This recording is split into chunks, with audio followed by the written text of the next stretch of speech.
Dalish prisoners escaped safely? We got them away free and clear. Good. Whatever my frustrations with them, it feels good to have helped my people again. Thank you for allowing me to help. Chance to infuriate Elganon was a reminder of simpler times.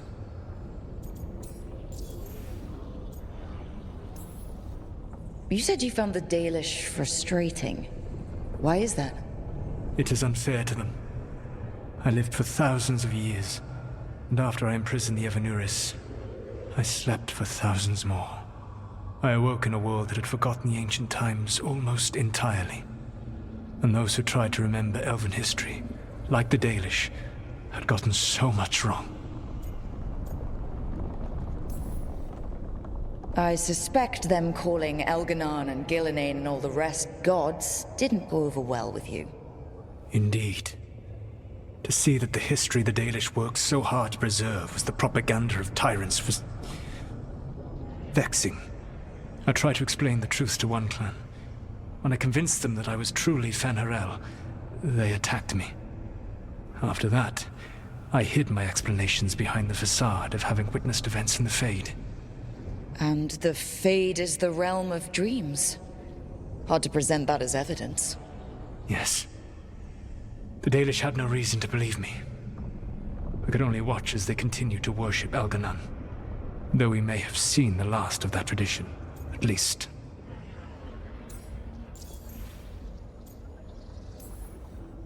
You and Elganon were really tearing into one another back there.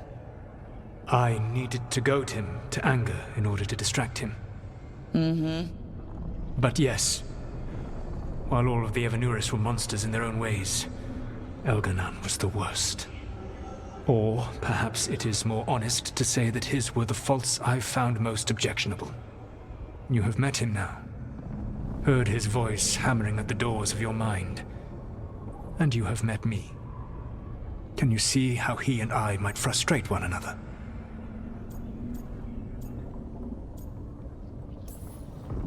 The two of you are too much alike.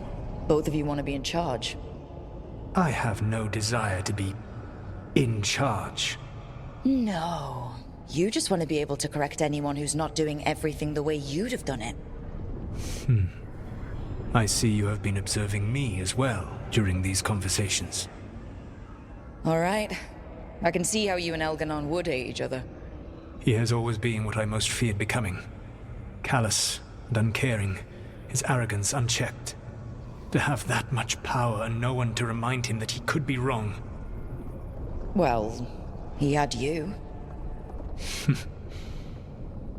And I suppose I had you.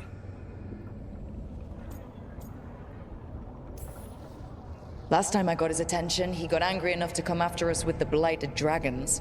Hopefully this baits him into a mistake we can use against him. Every act of resistance is a thorn in his side. He will break soon.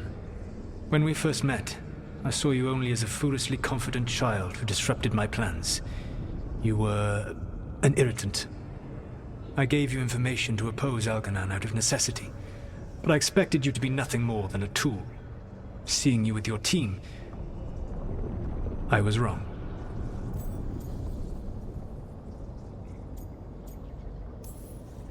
I'm impressed you got that out without choking on it.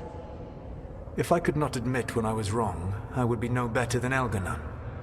Your team trusts you, and you listen to them. It is impressive and enviable. It took me centuries to build such a bond during my rebellion, and when I served the Inquisition, I tried to avoid entanglements.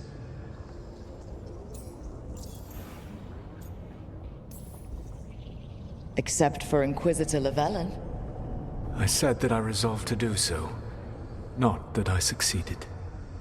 She is a good woman. Growing close to her was selfish of me. Do you regret it? I live with countless regrets. Some of them I have grown to cherish more than my victories. Thank you for sharing that. So, what comes next? What are the gods going to do? Elganon and Gillenane are preparing the dagger they will use for their ritual to pierce the veil. Elganon's power is tied to light and darkness. He will need to perform a ritual during the next eclipse. That gives us some time to prepare. It is likely to be your last chance to do so. You must be ready for whatever comes, for this world and for the team that trusts you. I know that you will do everything in your power not to fail them.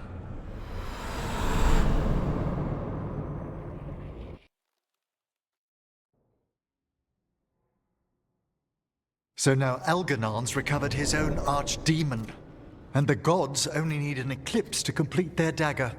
We saved the Dalish, though. That's important. But now Elgernon's immortal, so long as his archdemon lives. And we all know how hard those things are to kill. We killed Razikale, didn't we? After losing hundreds of wardens, and it took a centuries-old trap to do it. We don't have either of those. Not anymore. Just when you think the tide's in your favor, it turns right back. We've done some great work underwater. You know why no one else can save the world except us? Why the Inquisitor told me it had to be us? Because we don't give up. Knock us down and we come back swinging. Nice speech, Rook. But it's hard to complete a contract if you don't know where the target is. We found the gods before. Not without help, we didn't. So we get help again. We've got allies everywhere now.